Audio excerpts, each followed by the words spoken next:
Voilà, notre deuxième invité, lui, c'est Faustin Simanga, bienvenue. Merci beaucoup pour votre invitation. Voilà, on parle des inondations. Cette fois-ci, c'est l'interpellation de Matata Ponyo à la Première ministre. Question orale avec débat adressée à la Première ministre par rapport aux inondations. Est-ce que ça relève de la responsabilité du gouvernement ou c'est une catastrophe naturelle? Écoutez, je vais commencer d'abord par présenter nos condoléances aux familles éprouvées à la suite de ces inondations. Notre parti politique Leadership et Gouvernance pour le Développement est de cœur avec toutes les familles qui ont perdu les leurs à cause de ce qu'on va appeler catastrophe naturelle, puisque c'est une catastrophe naturelle. Mais l'organisation, l'urbanisation ou les mesures qui doivent être prises pour sécuriser la population congolaise n'ont rien de naturel, c'est une construction.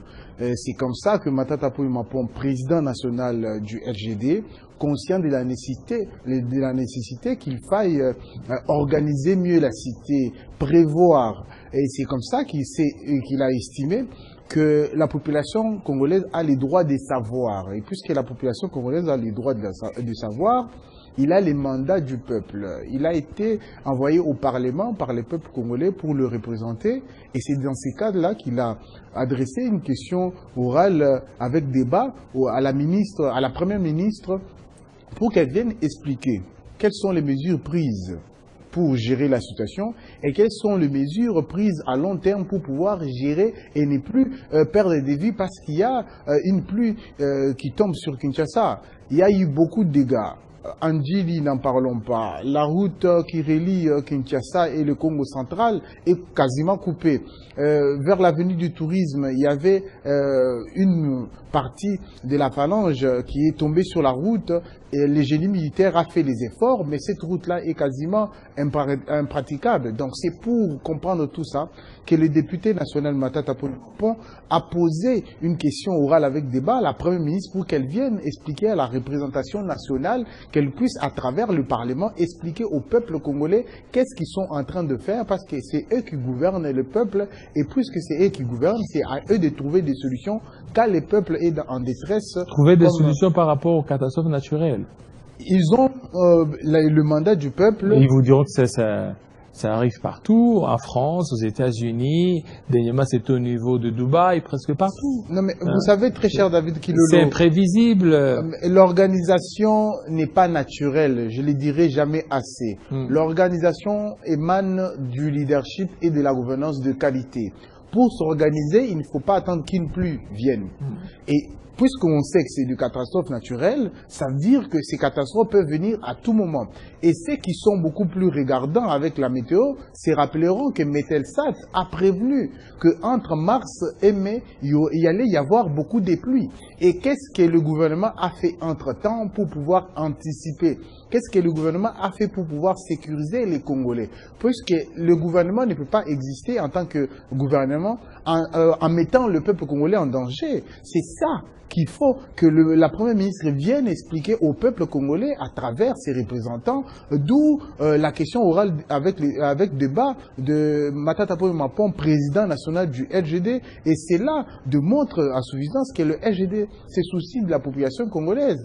Puisque nous sommes le temple du leadership et de la bonne gouvernance, nous savons qu'il faut prévoir. Puisque gouverner, c'est prévoir, il ne faut pas se dire c'est des catastrophes naturelles, un peu comme on nous avait dit quand Nirangungo est entré en éruption, que non, c'est une catastrophe naturelle. On sait que les catastrophes naturelles peuvent venir à tout moment. Qu'est-ce qu'on fait pour sécuriser les peuples congolais? D'où la question. C'est comme ça qu'il est important que la Première ministre vienne expliquer au peuple congolais. Alors ce n'est pas politisé cette histoire. Il y a des gens qui disent tout ça, on veut politiser les catastrophes naturelles. Vous voulez politiser les inondations. La politique, c'est l'art de gérer la cité. Parce que la cité doit être gérée, donc la cité, il faut qu'il y ait de la politique. On ne peut pas ne pas faire de la politique. Vous comprenez, très cher David Kilolo, nous sommes face à une catastrophe naturelle. Et parmi les missions du gouvernement, c'est sécuriser les peuples, c'est gouverner, c'est prévoir. C'est cela la mission que le gouvernement doit faire. Et quand ils sont visiblement pas en train de faire leur travail, vous voudriez que les Congolais qui nous sommes, nous puissions rester silencieux, ou on veut nous réduire au silence pendant que le peuple congolais est en train de souffrir. Matata Ponyo Mapon a toujours les soucis du peuple congolais. Des Kindu à Kinshasa, de Kinshasa au Kasaï, surtout là-bas, il a aussi les soucis des Kassaïens. C'est comme ça qu'il est le représentant de tous les peuples congolais au Parlement.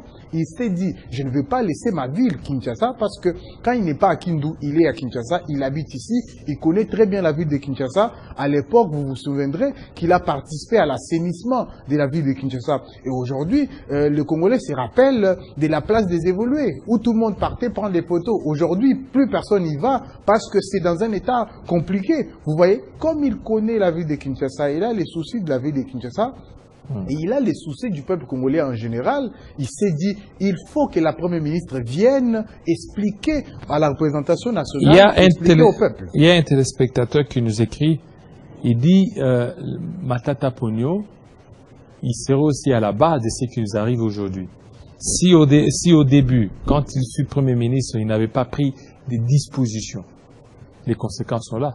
Il aurait dû prendre des dispositions pour qu'on n'arrive pas à cette situation. Non, mais vous savez, je veux aussi, c'est pas mon droit de poser une question, mais si les Congolais qui nous suivent pourraient répondre dans leur maison, si aujourd'hui, j'allais dire, on vous demandait la vie sous Matata et la vie sous Souminois, vous préférez?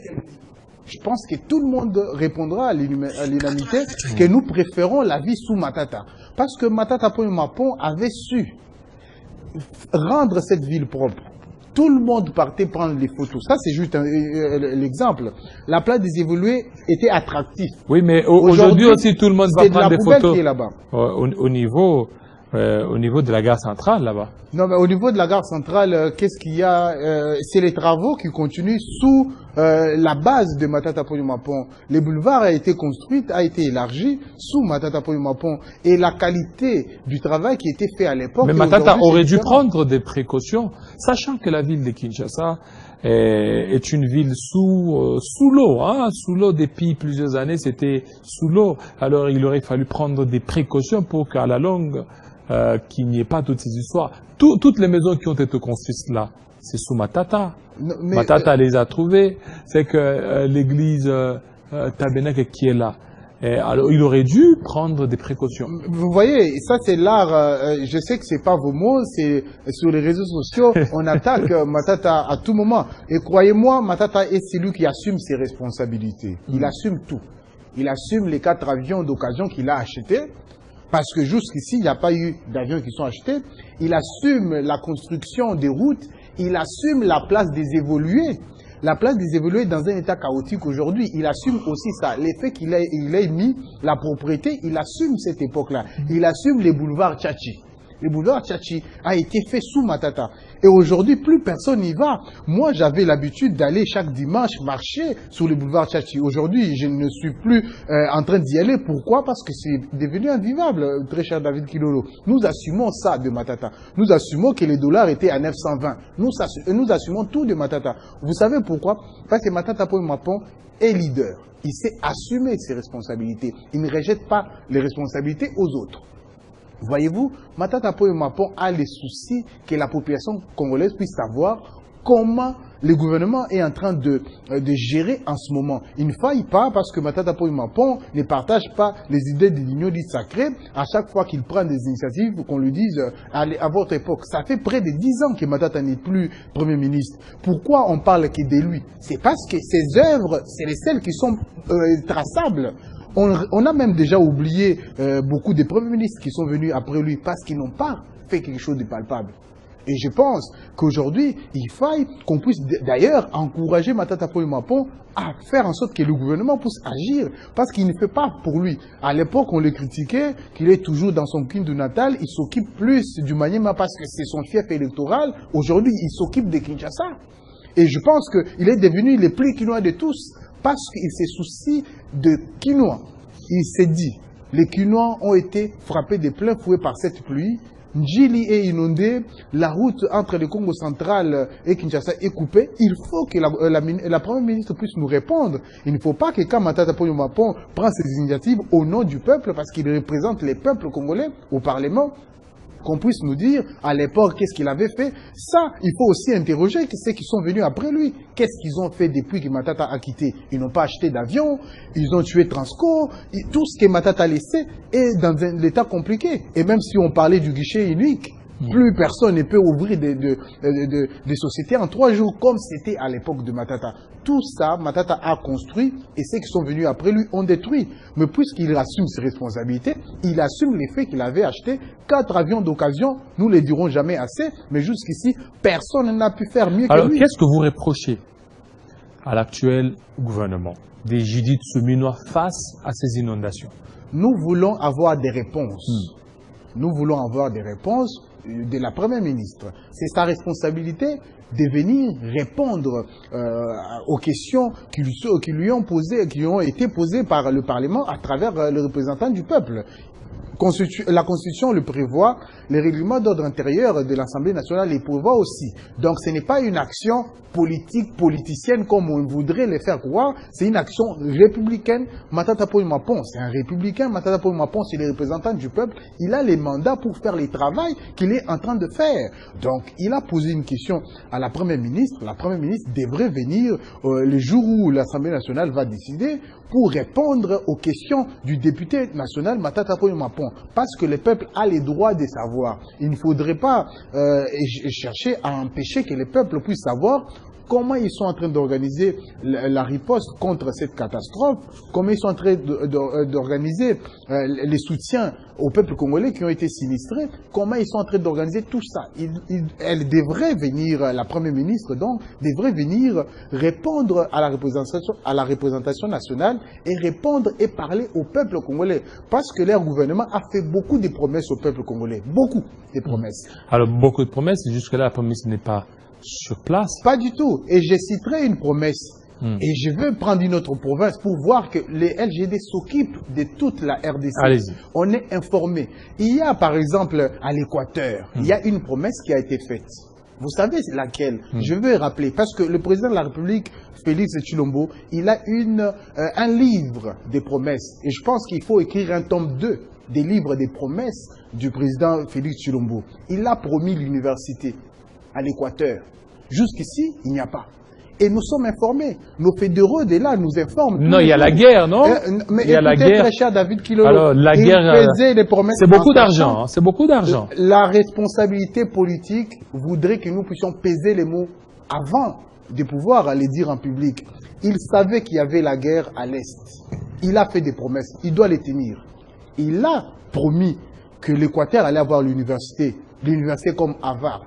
Mais jusqu'ici, à l'Équateur, il n'y a rien. Et tous nos fédéraux sont en train de nous faire un rapport au niveau national parce que le LGD est ancré partout. On a des renseignements du Kasaï. L'état dans lequel le Kasaï aujourd'hui est déplorable, pendant que le Kasaï, c'est la province natale du président de la République. Dans quelles conditions le Kasaï est aujourd'hui? Là-bas aussi, le LGD est présent. Tous les jours, les militants du LGD du Kasaï nous remontent les informations pour que nous puissions parler haut et fort et dire au peuple congolais, le LGD est en train de se soucier du peuple congolais à travers son président Matata Ponyo Mapon qui pose aujourd'hui une question orale avec débat à la Première ministre. On se soucie du peuple congolais. On veut que le peuple puisse être gouverné avec un leadership de qualité. C'est comme ça que nous sommes au courant de ce qui se passe à l'Équateur, ce qui se passe au Congo central, ce qui se passe partout. Ça, c'est la première promesse. Alors, l'autre promesse, vous avez dit 2. Je vais donner une autre promesse. Qu'il allait s'installer à Goma. Il n'a jamais fait. C'est aussi une promesse. Il allait rendre le Congo l'Allemagne d'Afrique. Jusqu'ici, je ne pense pas que Kinshasa, c'est Berlin. Donc, vous comprenez qu'il faut que le président de la République s'y rappelle qu'il parle aux Congolais. Et sa parole est quasiment comme une loi. Et ça, j'ai l'impression que ceux qui sont autour de lui ne lui rappellent pas souvent ça. Et quand on prend parole en public, il faudrait se rendre compte que c'est une promesse. Pacta sunt servanda. Oui, mais il y a des impondérables. Je l'ai dit tantôt, la situation d'insécurité dans l'Est qui est venue impromptue, il ne s'y attendait pas. en cours de mandat, la situation s'est détériorée. Maintenant, c'est que la sécurité vaut plus que tout ce qu'il a dit. D'abord, privilégier la sécurité. Une fois que l'intégrité territoriale sera rétablie dans l'est de la RDC, Goma, Bukavu, et Massissi, Rutshuru, partout là, une fois que l'autorité de l'État sera rétablie, eh ben, il pourra maintenant se lancer à des constructions des universités comme au niveau de Bandaka, Harvard, et puis il fera du Congo de l'Allemagne. Très cher David Kilolo, ce sont des promesses des Gascons. Il ne va jamais le tenir. Il a promis beaucoup de choses au peuple congolais. Et la façon dont il est en train de gérer la politique aujourd'hui, je ne pense pas qu'il pourra tenir même une once de ses promesses. C'est comme ça qu'il faille qu'il puisse prendre ses responsabilités. Aujourd'hui, la responsabilité de la sécurité à l'Est, il ne faudrait pas qu'on puisse se dire que c'est tombé au ciel comme la pluie. Parce qu'aujourd'hui, ils nous disent que les conditions dans lesquelles Ndjili se trouve aujourd'hui, c'est à cause de catastrophes naturelles. Mais la sécurité n'est pas une catastrophe naturelle. La sécurité est conséquente à la qualité de la gouvernance. S'il y a mauvaise gouvernance, il y aura insécurité. A plus B, c'est ça. 1 plus 1, on le sait. Vous voyez? Donc, si on gouverne mal, il y a crise sécuritaire, ça veut dire que la crise sécuritaire n'est pas une catastrophe naturelle. La crise sécuritaire, c'est parce qu'il y a eu mauvaise gouvernance, c'est parce qu'il y a eu mauvais leadership qu'il y a crise sécuritaire. Si on règle la question du leadership et la question de la gouvernance, nous allons régler la question de la sécurité. Et ça, c'est question politique. Et aujourd'hui, sur la table, il y a une solution qui ne veut pas saisir. C'est la solution présentée par la CENCO et le CC pour que les Congolais se mettent ensemble. Voyez-vous? Donc, il ne faudrait pas qu'on nous fasse croire que nous n'arrivons pas à tenir nos promesses à cause de la guerre à l'Est. Il le savait qu'il y avait guerre à l'Est, mais il a quand même mis sur la table la question de la Constitution. Il a quand même mis sur la table. Est-ce qu'il y avait urgence de mettre sur la table la question du changement de Constitution? Mais puisqu'il se disait, bon, personne ne peut m'empêcher de faire quoi que ce soit, il avait la liberté de parler, il a parlé. Et les Congolais les prennent au mot. Ils lui disent, très cher Félix-Antoine Tshisekedi Tshilombo, président de la République, vous nous avez dit que l'université va être construite. Construisez l'université. Vous nous avez dit que les routes allaient être construites. Construisez. Et ne nous dites pas, il y a la guerre à l'Est. Écoutez, il savait qu'il y avait la guerre à l'Est. Le président honoraire Joseph Kabila Kabange, il a trouvé ces pays à l'époque en 4 morceaux. Il a réuni. C'est là, c'est des acquis qu'on a pu avoir. Et quand Matata Ponyo Mapon était Premier ministre, il y avait la guerre aussi à l'Est. Mais ça n'a pas empêché la construction de l'immeuble intelligent. Ça n'a pas empêché la création de Transco. Ça n'a pas empêché la création de Congo Airways. Avec 4 avions d'occasion, nous l'assumons. Mais depuis qu'il est au pouvoir, il a bientôt 7 ans au pouvoir. Très cher David Kilolo, qu'est-ce qu'il a construit des palpables? Il faudrait qu'on le dise en face. Il faut être sincère avec le président de la République pour lui dire, l'opposition que nous sommes conscients qu'il y a beaucoup d'enjeux dans ce pays. Mais nous sommes aussi conscients que le travail peut être fait parce qu'à l'époque, on l'a fait. Matata l'a fait. Et pourquoi il n'arrive pas à le faire? Le M23 a été défait en 2013. La crise sécuritaire n'a pas commencé aujourd'hui avec Félix-Antoine Tshisekedi Tshilombo. Matata aussi avait vécu la crise, mais il a quand même construit. Il a quand même permis au Congo d'être stable. Il y a un téléspectateur, Matondo Diem, qui dit « Bonjour Monsieur Jean-David. Voilà. J'aimerais que les messieurs qui parlent des inondations, au lieu de nous parler... voilà, il aimerait que vous parliez des inondations au lieu de parler des Matata. Alors, pourquoi ne pas proposer des pistes de solutions face à cette situation ?» Non, mais avant de il dit quelle est votre piste de solution? Avant de proposer ou présenter les solutions, il faut autopsier la situation. Oui. La question orale avec débat, c'est l'autopsie de la situation. Matata Ponyo Mapon veut autopsier la situation. C'est comme ça qu'il a voulu que la Première ministre, celle qui est censée pouvoir prendre des dispositions, qu'il vienne nous expliquer quelles dispositions il a pris. Avant de présenter les solutions, il faut d'abord qu'on autopsie la situation. Il faut qu'on pose des questions. solution. C'est pour ça que Matata Ponyo Mapon a posé une question orale avec débat pour que la première ministre vienne répondre. Et aujourd'hui, si on nous dit pourquoi parler de Matata, il faut parler d'inondation. Matata a vécu beaucoup de situations similaires. Rappelez-vous, Kinshasa a connu des inondations à l'époque. Il a l'expérience. Matata a permis à la ville de Kindu aujourd'hui d'être réellement appelée ville. Il a l'expérience, il sait qu'est-ce qu'il faut faire. Mais avant de proposer ces solutions, puisque d'ailleurs il le fait tous les jours, il y a les mensuels qu'il publie tous les jours, les mensuels Congo Challenge qu'il publie tous les jours, et il propose des pistes de solutions. Peut-être que c'est lui qui nous suit en ce moment et n'a pas encore lu, et je les recommande d'aller lire. Plusieurs livres d'ailleurs que Matata Ponyo Mapon écrit, il propose des solutions. Et on ne parle pas que de Matata, on parle de l'esprit Matata. Matata, c'est un esprit. Matata, c'est l'esprit de l'excellence. On ne parle pas Matata en tant qu'homme, on parle de Matata en tant qu'esprit de la gouvernance de qualité. C'est quoi maintenant un peu des pistes de solutions par rapport à ça, parce que vous êtes politique. Effectivement. Vous êtes politique. Je vous ai posé la question de savoir qu'est-ce que vous reprochez. Vous avez dit c'est la gestion. La gestion qui n'est pas à la hauteur. Alors, responsabilité, c'est le gouvernement. Alors, maintenant, solution. Les solutions du LGD sont présentées dans toutes les plateformes du LGD. Si vous partez sur le site internet du Leadership et Gouvernance pour le Développement, vous allez voir les solutions. Mais la plus grande solution aujourd'hui, idoine, c'est le leadership et la gouvernance de qualité. Les leaderships, nous au LGD, on les considère comme étant la fondation du progrès de l'humanité.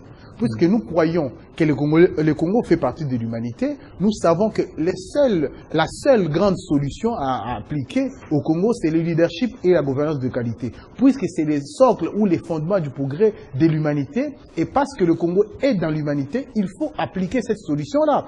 Vous voulez une autre solution, je ne pense pas à laquelle, qui sera en dehors du leadership et de la gouvernance de qualité. Mais si question il y a des solutions beaucoup plus détaillées, attendons la réponse de la Première ministre.